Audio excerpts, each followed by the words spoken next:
Welcome to another episode of Whitetail Rendezvous, coming to you 6 days a week as we interview whitetail experts and hear their traditions and personal stories of the hunt.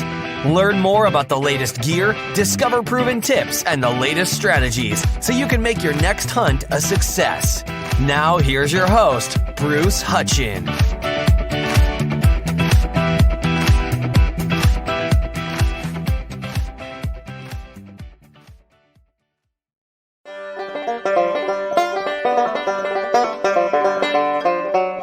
Welcome to a special episode of Whitetail Rendezvous. We're heading out to Montana today, and we're going to meet with Tawney, the president and CEO of Backcountry Hunters Anglers. Lan, welcome to the show. Bruce, thanks so much for having me. Yeah, I'm excited, and you have just been doing a tremendous job, I think, waking up people. So let's just jump right into it and talk to my listeners about the backstory of BHA. Sure. So, Backcountry Hunters and Anglers, we were started around a fire, late night fire in Oregon in 2004. And I don't know about you, but I've solved the world's problems before around a campfire, and this one actually stuck. It's an organization that was really fun. They kind of looked at the playing field of, all the different sportsmen's groups that are out there. And so that's the Elk Foundation, Ducks Unlimited, Pheasants Forever, all doing amazing work. But nobody was really focused on public lands and public waters. And so that was really the impetus of the organization when it was started in 2004. And really, we want to make sure that you have access to public lands and waters, and then the fish and wildlife habitat when you get there. You and I can have access to a parking lot, but it's not necessarily someplace where we want to go throw a line or chase a critter around. So that quality habitat is super important to us as well. Yeah, when you think of quality habitat, I think I read on your page when I was doing my work, in 1935, Aldo Leopold said, the country has been swinging the hammer development so long and so hard that it was forgotten the anvil of wilderness. And that was in 1935. Not much has changed, has it? No, I think, we're an industrious country, and we're not making any more blank spots on the map. And so it's like making sure that we keep kind of what we have. I think there's opportunities to grow our public estate. You and I and everybody listening to this owns 640 million acres of public land. So it's, a place where we all live like kings, and this has not happened by accident. And, with that, kind of was started by Theodore Roosevelt back in the late 1800s, the Boone and Crockett Club. And then when he became president, or was carried throughout history, conservation has been an ideal in America. And the stuff that we enjoy today, none of it happened by accident, and none of it's going to be carried forward by accident either. And so that's really at the heart of what BHA tries to do, is just really elevate, individuals' voices, whether that's at a local level, at a state level, or out at a national level out in D.C. And just trying to make, people aware of issues that are going on, and then giving them opportunities to engage. So it's kind of in a nutshell what we do. And so far, so good. I think the first 10 years of our organization, we had about 1,000 members. In the last 6 years, we've grown from 1,000 to now 37,000 members all across the nation. We've got chapters now in 45 out of the 50 states, which is pretty exciting. Just a couple left that we'll grab this next year. And so, the kind of public lands, I think, piece, and that again, like everybody is a public landowner. That piece is resonating for folks, and like all over the country, doesn't matter where you are. And I think that public land is important to you. Now, if somebody wanted to look up Backcountry Hunters and Anglers, where would they go on the web? Yeah, so the website's just backcountryhunters.org. That has a whole plethora of information there. Our social media accounts are pretty robust as well, whether that's on Facebook or on Instagram or Twitter. And all you have to do is just look up Backcountry Hunters and Anglers, and it'll find. We have a bunch of state-based Facebook pages, but our national page has about 160,000 people on it. And then our Instagram account has, what is it at now? I think it's like 130,000 there. For a long time, you were around 1,000 members, then it just exploded. What was the catalyst of that? I think it's partly awareness around public lands. I think, I took over, I was the first full-time staff 6 years ago. And, I think adding some fuel to the car, the car had been built. And so getting a full-time staff, I was the first full-time staff here. And then, adding staff to that. And I think, and all the volunteers across the country is a big piece of that. I think outside factors. When the Bundys took over that National Wildlife Refuge in Oregon, the Malheur National Wildlife Refuge, and started talking about how they wanted to return that land to the people. Well, the people already owned that, and they paid for it with duck stamps. And so that was a kind of a watershed moment, I think, for us to kind of combat that idea that they were profitizing. And then, I think Congressman Chaffetz from Utah proposed to sell 3 million acres, and this was about 2.5 years ago.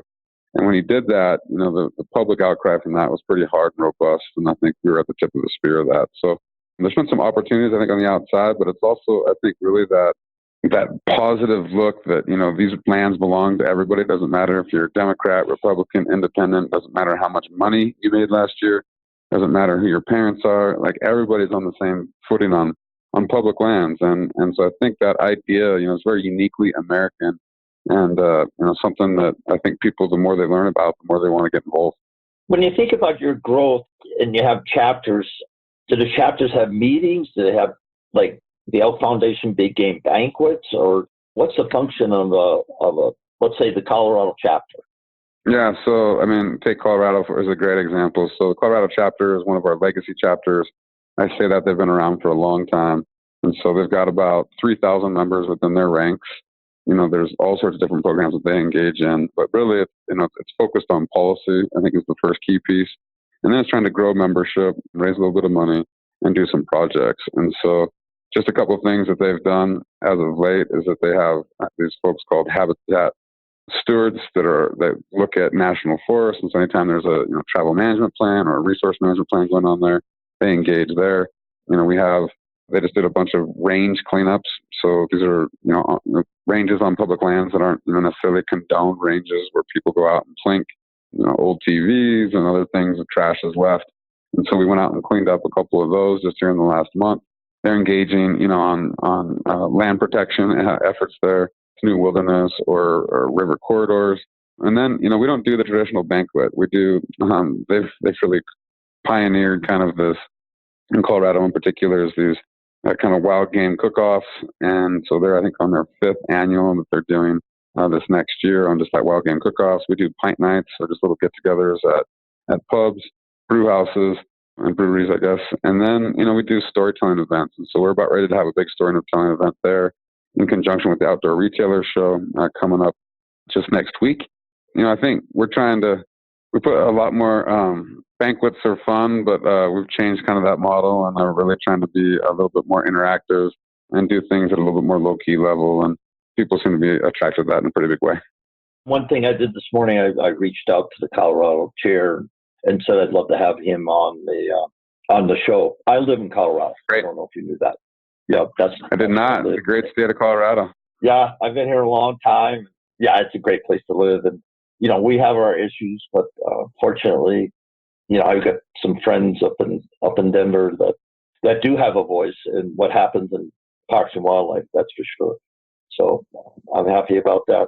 When you think about backcountry hunters and anglers, if we didn't have the land and the water conservation and the habitat, the fish wouldn't swim and the elk wouldn't bugle. And so let's open that up and camp here a little bit so people understand the intricate and complex relationship between the land and the water and all the critters that it supports.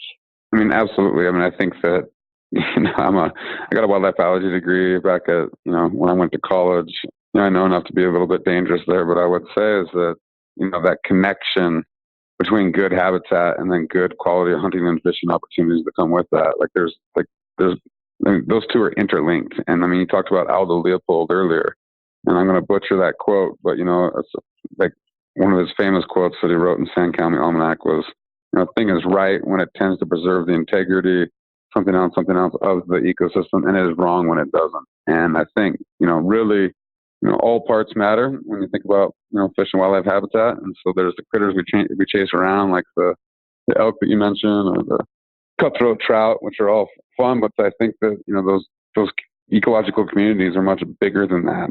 And we do pay attention to kind of all parts and make sure that we have highly functioning ecosystems, and with that, we'll have highly robust fish and wildlife populations. And so, clean air, clean water, vitally important to us is just humans as well. And so these are the places that, when you think about public lands provide 70% of the headwater streams in this country. And so that's clean water for everybody in America, even if you don't ever set foot on these public lands and public waters. And then you think about the ecological services just with clean air, and, if our public lands were developed and they weren't able to kind of generate that clean air anymore, I mean, this would be a much different country. So super important, whether you chase critters around or if you just like clean air and clean water. When you think about out west extraction and the gold mining and silver mining, you go back in the backcountry, the residue is still there. And then we look at places, northern Colorado, northeast Colorado, Will County, and oil and gas exploration. And then the western slope around Rifle and the oil shale there. So what's the position of backcountry hunters and anglers on extraction of the forest or oil and gas? Yeah, so I mean, it's a great question. I mean, I think we're not against, extraction just in general. Our national forests, our public lands are supposed to be managed for, multiple use. Of course, that doesn't mean all uses everywhere all the time. And so I think, we want, especially like with oil and gas, want that to be responsibly kind of developed. And so instead of kind of, doing one area all at once, trying to do phase development, cleaning up as you go, trying to stay out of, critical migratory routes for pronghorn and for mule deer, trying to stay out of sage grouse lecking areas or other important wildlife habitat areas. So, with that guidance, I think oil and gas can continue to happen on our public lands, and it should. Hard rock minerals is a really interesting piece. I think I would say all those same things, but the difference between hard rock minerals and oil and gas is that we, the American people, get an excise tax off of money, that's made on oil and gas on our public lands right now. I think it's around 10 to 12%. When it comes to hard rock minerals, we get zero. I'll say that again. We get zero. And so that means that all the gold and the copper and the platinum, any kind of hard rock mineral that's coming out of our public lands, you and I and all Americans don't get any money from that. And I think that's something that needs to be changed right now. I think the hard rock mines in general don't have to have the cleanup stipulations that oil and gas has either. And so, this law has been around. It's called the 1872 Mine Law, and it's been governing mining in this country. So think about all the modernization that we've had over time, and that law still governs, how mining is done in this country. So that's one that needs to be reformed. But, I think in general, we're supportive. I mean, there's places that we don't want to see it at all, and that's kind of staying out of these, amazing wildlife areas. And, I would give you two of those. The first one would be the Boundary Waters up in northern Minnesota. There's a proposed copper mine that's just a quarter-mile south of that border. All the water in that watershed flows north. So when there would be a spill, because there's never been a mine that hasn't had a spill, that would go right into these pristine waters, the Boundary Waters, which have been protected since the 1960s. It's the most visited wilderness in the country, and something we shouldn't mess around with. I think the other piece would be Bristol Bay up in Alaska. I think hopefully folks are really, hopefully folks are aware of what's going up in Bristol Bay, but there's a large kind of gold copper mine that's proposed up there. It will be the largest open pit mine in the world. It's at the headwaters of some of the most important streams for salmon. And so it's also in a place where it's like the most seismic activity in Alaska happens up there. So that means like the most earthquakes. And so just a bad place to have it. And so those would be two I'd call out in particular, would be Bristol Bay and the Boundary Waters as places that are just too special to develop. And I think, again, as I talked earlier, we're not making any more blank spots on the map. And these the special places that we've decided to protect and try to keep the way they are. Like, let's do that and find other places to go do development instead of these world-class, I would say, opportunities in fish and wildlife habitat. And both those places, listeners, they're unique on planet Earth. In Bristol Bay, you walk up on the tundra, if you dig and get down the permafrost, you have changed that piece wherever you are stepping or digging. You've changed that forever. I mean, it's just incredible, the environment up there. And so, raped it, I'm just going to say, rape the land up there for the pursuit of dollars, kill something that can never be replaced, period. Absolutely. And I think, again, when we talk about kind of the ecological integrity and then the sensitivity, especially of those salmon, with all I think it's There's 14,000 jobs that go along with that. That's very sustainable and something that can happen for a long time.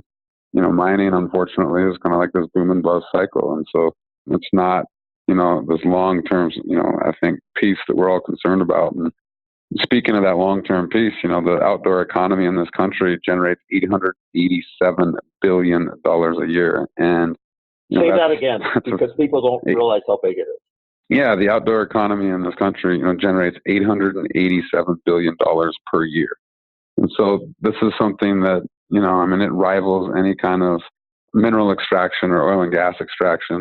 You combine all those and the outdoor economy is still bigger. And what I love about the outdoor economy is this isn't something that, just happens one year. This is something that can happen every single year. It's something we can sustain.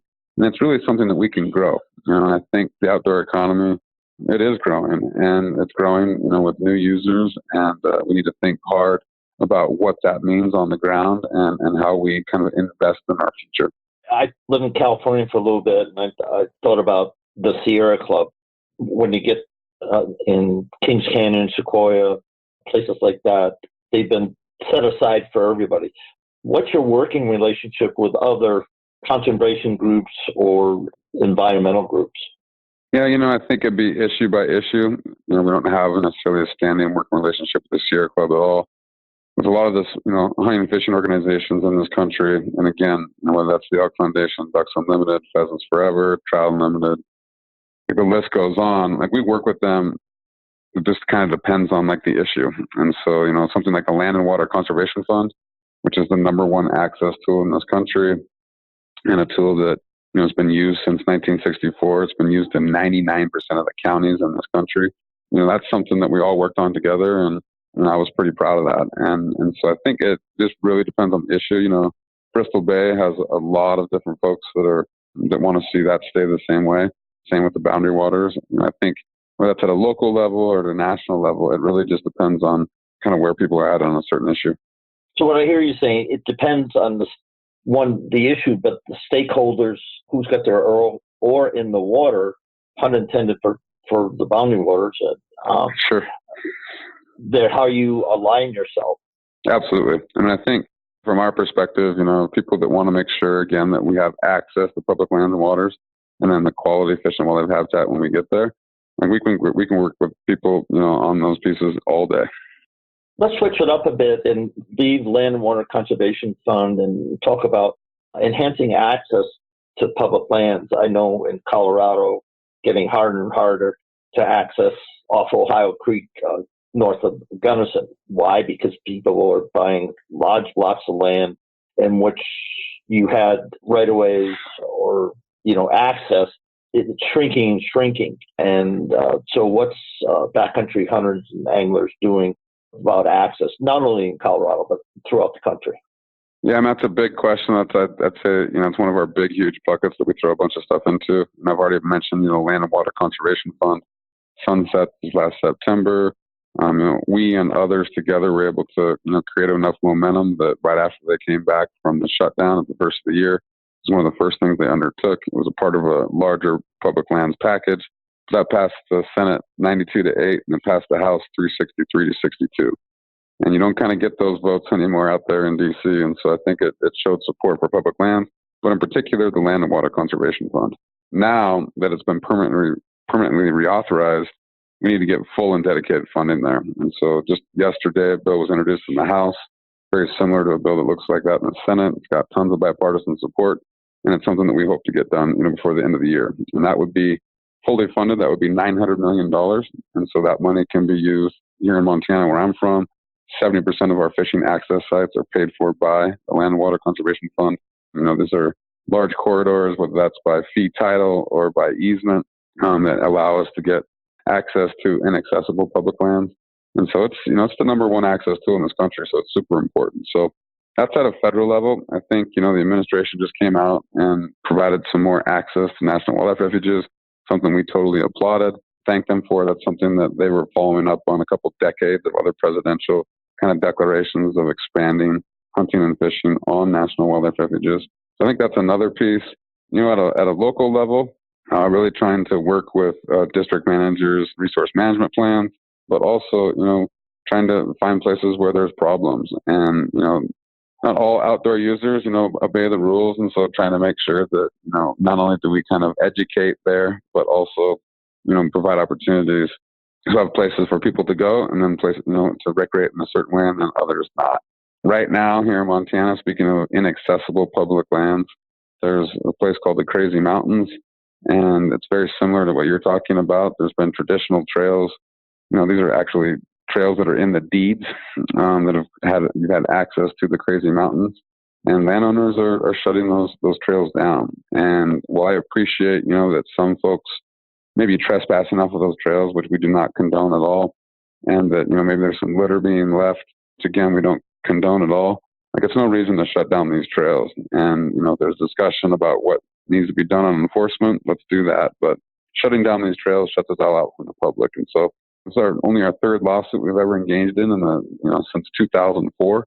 So in 15 years, and we're doing it right here in Montana. And it's all about access. And so, I could talk about access issues that are happening down in Louisiana, North Carolina, lakes in South Dakota. It's happening all over this country. And, BHA is trying to make sure that folks on the ground have a voice.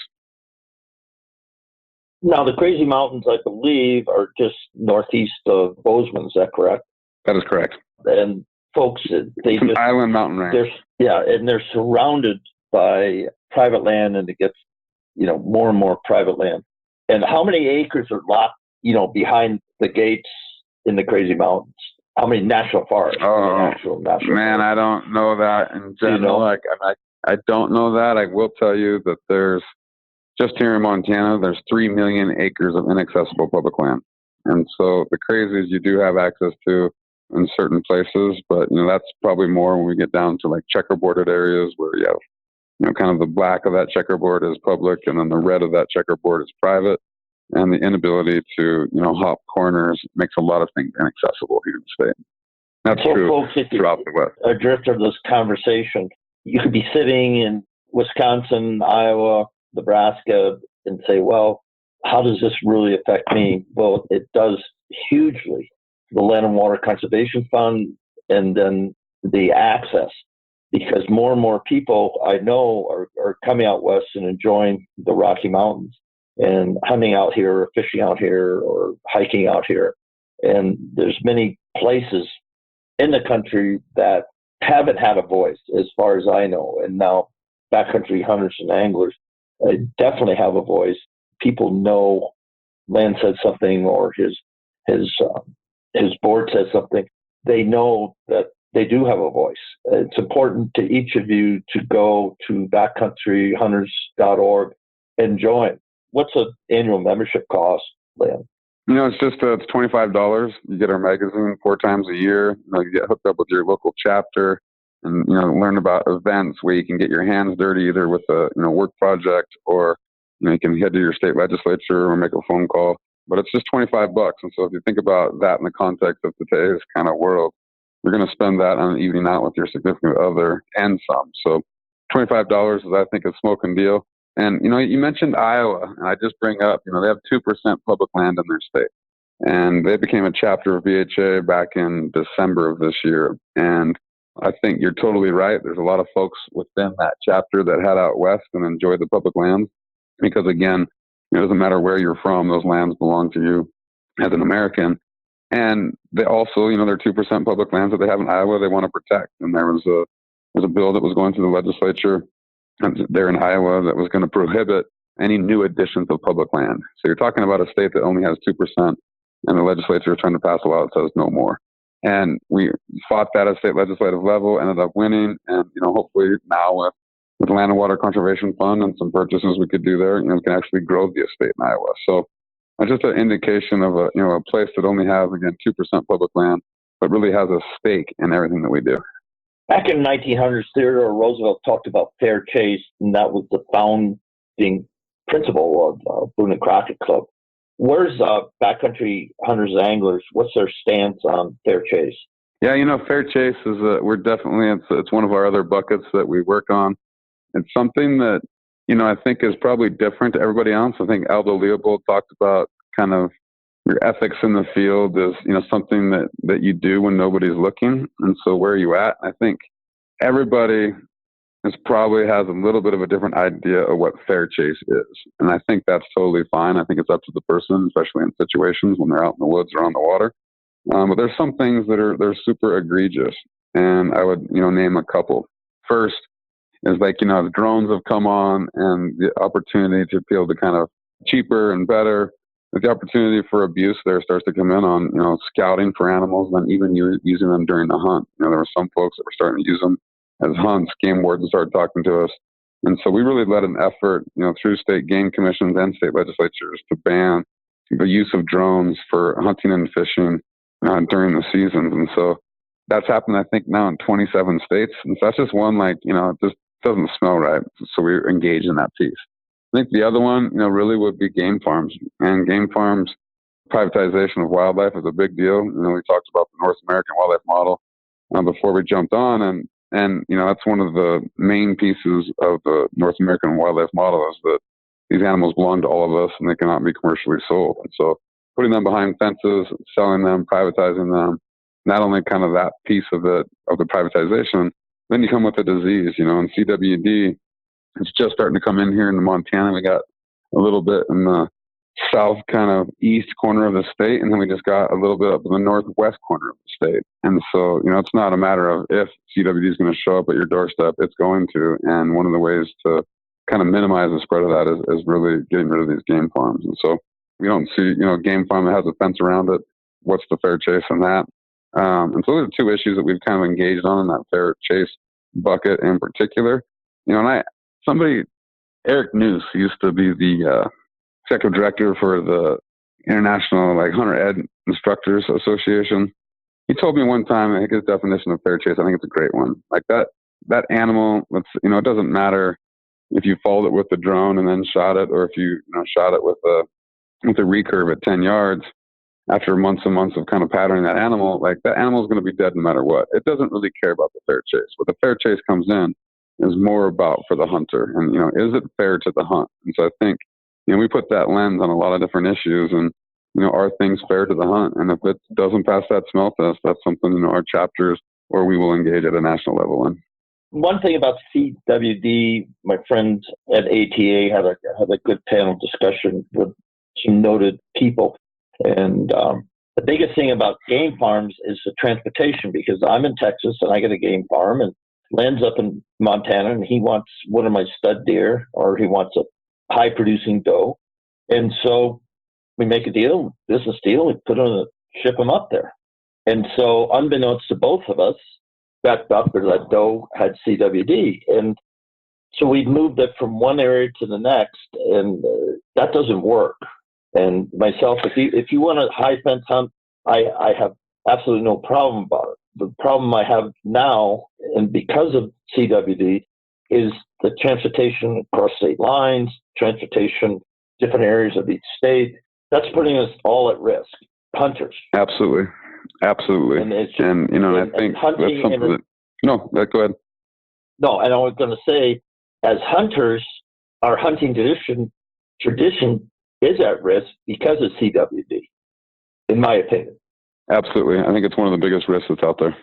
And it's in elk, it's in moose, it's in deer, cervids, and I think caribou. I think that's the main ones that are affected by CWD. And so people, you have a choice, and you can let people know, your state fish and game representatives, people in your state government, because that's where it has to start. It's not going to be a federal situation unless horrors against horrors, anybody ever, a human being got CWD, then all bets are off. Yeah, I think there's two things I would say to that is that there's never been a confirmed case, of CWD being transferred to humans. There's plenty of people that kill deer that have CWD and eat it, and there hasn't been a problem. But it's something to definitely be cautious about. There is legislation that's moving right now out in D.C., and it's really to provide some funding for studies and really start to look at kind of what are the best ways to deal with CWD. And so Congress is taking action out in D.C., but I would say, or at least they're moving stuff forward. They haven't taken total action yet.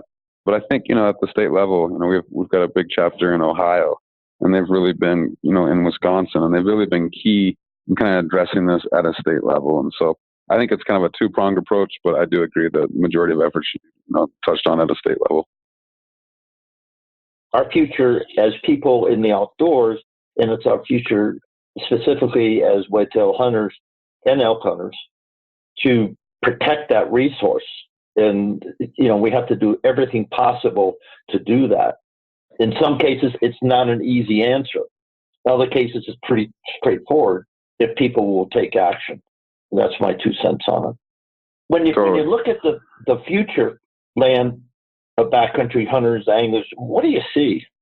Yeah, I think there's a couple things I would say is that, we're real close to having full coverage down here in the United States of all the states as far as chapters, which just helps us be more engaged at a state level, but also at a national level. Another kind of place of growth is up in Canada.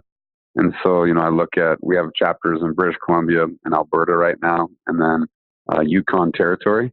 And so we're expanding our footprint kind of up there. So I think full coverage, is a big piece. One of the things we haven't talked about today is that really our demographics. And, BHA, we're about to do our yearly survey, but last year's came out and it really said, that 70% of our members are 45 and younger. And I loved that number. And I think partly what I love about that number is we have a lot of sage wisdom in our organization, folks that have been involved in the fight, in the trenches for a long time. And we can combine that with our youthful exuberance. And when I think about, the future kind of conservation in this country is that, none of what we have today happened by accident, and none of it's going to be carried forward by accident either. And there's a fairly large kind of leadership vacuum coming in where a lot of folks are, actually dying out from, kind of conservation leadership. And so that this 45 and younger really gives me kind of hope. And it's a place for us to, kind of expand on and really double down on. And we're doing that we have 38 college clubs all across the country. We're expanding that program. We're doing kind of hunting for sustainability workshops, or basically learn to hunt workshops for new adult hunters. And so, instead of, somebody that's grown up and with hunting and fishing, in their life like I did, these are people that are coming to hunting and fishing, in their 20s and 30s and really wanting to feed their families, the most organic kind of meat that they can. And, what a better way to do that than hunting and fishing. And so we're trying to, just double down on those efforts. And another place we're expanding is kind of in our military outreach. Got a program that'll be very similar to our college club program there. And so bringing these things together. And to me, that future, the kids are the future, right? That sounds cliche, but I think that we as a community, and I'd say the sportsman's community, haven't done a good job kind of engaging with them, to help them grow into the future. And so I'm giving them opportunities, for leadership and really to get their hands dirty. So that's something I think I see in our future. And, I'd love for us to become much more influential at a national level, but continue to, be influential at a state level as well. Well said. And that's an interesting demographic.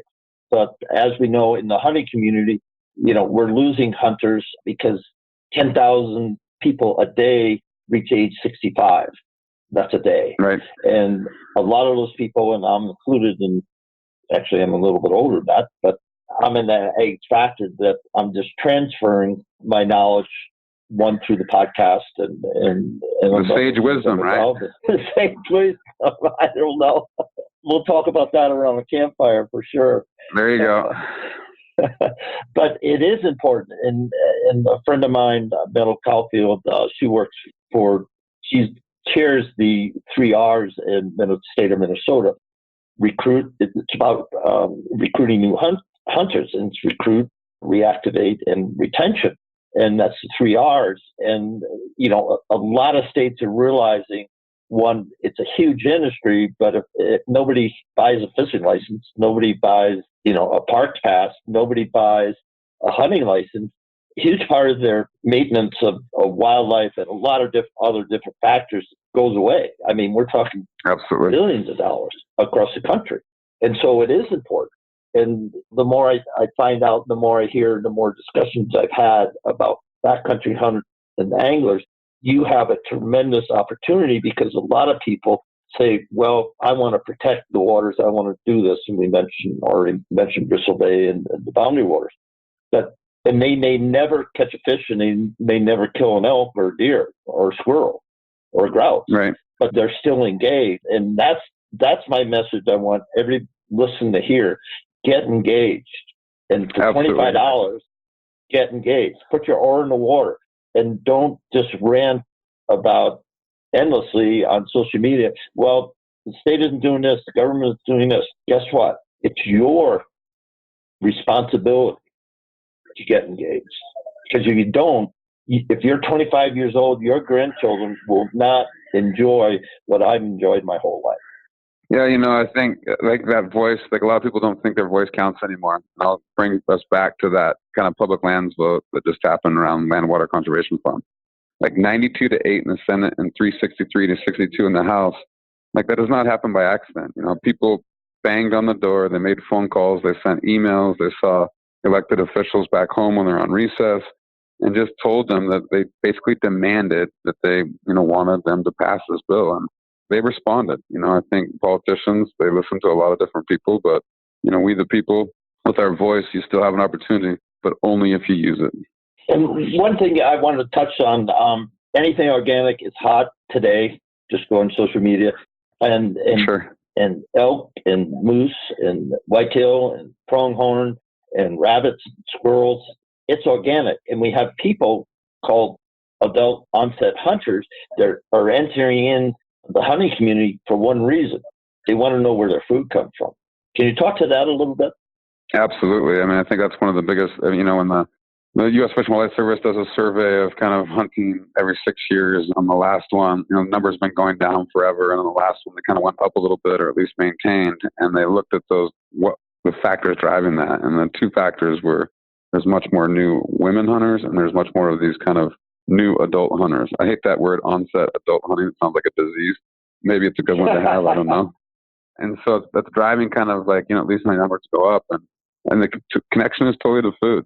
Think about somebody that goes to the local farmer's market, then they start growing their own vegetables. The next logical step is to really look at harvesting their own meat. And so, you got to go out and kill a deer or kill an elk. And that can be very daunting. It's one thing to actually kill that animal, but then what do you do when it's on the ground? And so that's kind of, where we come back in with our like hunting for sustainability programs. I'm trying to do some stuff online through video and really educate folks and make it so it's a less of a barrier. And so I think that connection to food, there's the term, venison diplomacy as well. Like you have somebody that's never tried wild meat, or maybe they have, and somebody overcooked it, wasn't very good. And so they're like, oh, I don't like wild game, it's gamey. Well, somebody hasn't cooked that game for you right. And so I think I grew up eating steaks and burger, and that's pretty much all we ate. Now I'm trying things like ossobuco, and we're actually cooking shanks off of my deer. You have all these different things that you can do with meat. And I think that kind of culture, instead of that big rack on the wall, it's like, how'd you cook that thing? And like, how'd it taste? So I think that's becoming more and more the vernacular of kind of the modern hunter. And I think that's a great thing. I think it's a great way to reach out to new audiences and explain to them, kind of one of the big pieces on why we hunt. Yeah, and I think you mentioned your local chapters get together and have meetup at establishments. But didn't you say something about they have cook-offs? Yeah, we do. Like there's a wild game cook-off that we do there in Colorado that's done in many other states. We have this year at our national meeting, our rendezvous, North American rendezvous is what I would call it. We had 10 teams from 10 different states compete.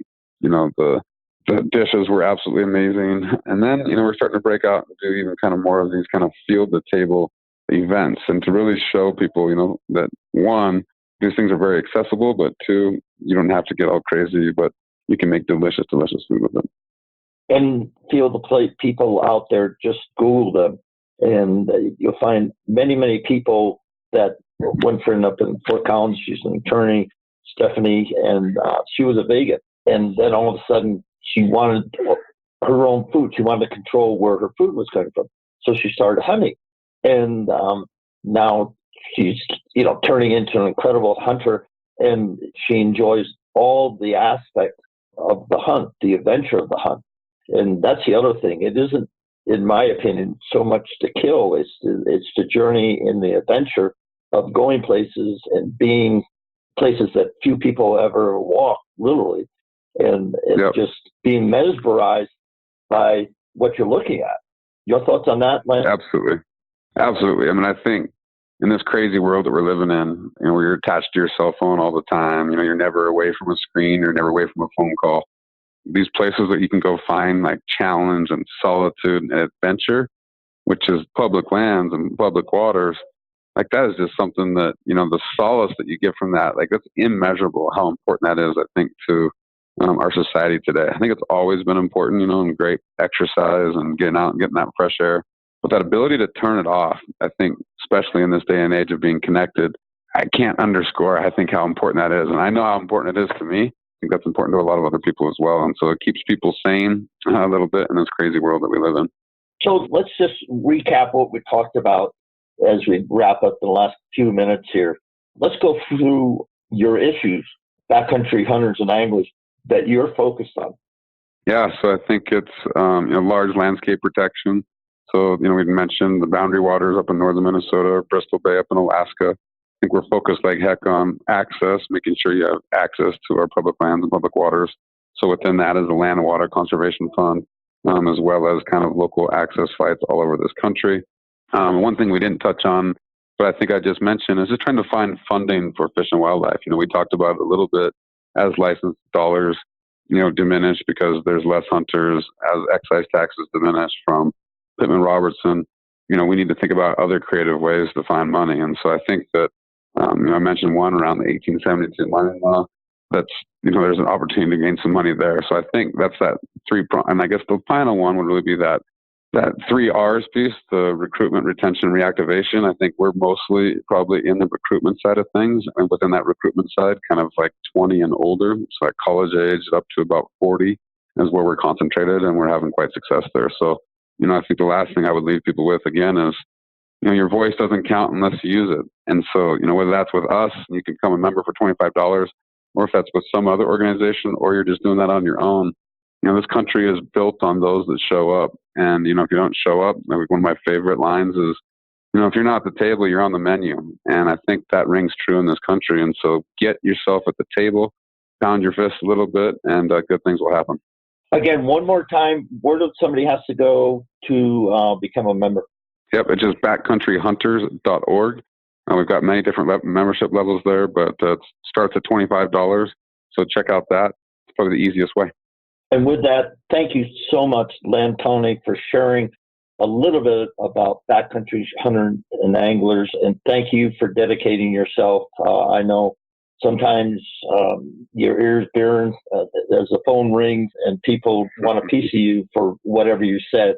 But it takes a certain type of man, certain type of heart, certain type of compass to do the things you're doing. So job well done. Keep it up. And thank you so much for having a seat at the table and saying, nope, this isn't the way it's going to go, and I can make a difference. Well, thank you, Bruce. And I think thank you for using kind of your bully pulpit to help us spread the message a little bit. I would say that we're all in this arena together. While I maybe take a lot of the arrows because I'm at the top, again, this legacy that we have did not happen by accident. And there's plenty of people we know, like the Alva Leopolds, the Roosevelts, but there's plenty of people that we don't know that were engaged in that whole fight. So no matter what role that you're going to play, do something and step up today. Thanks for joining us. Be sure to tune in tomorrow for another episode of Whitetail Rendezvous, where you can listen and learn from the experts so you can be more successful on your next hunt. Until next time, listen, learn,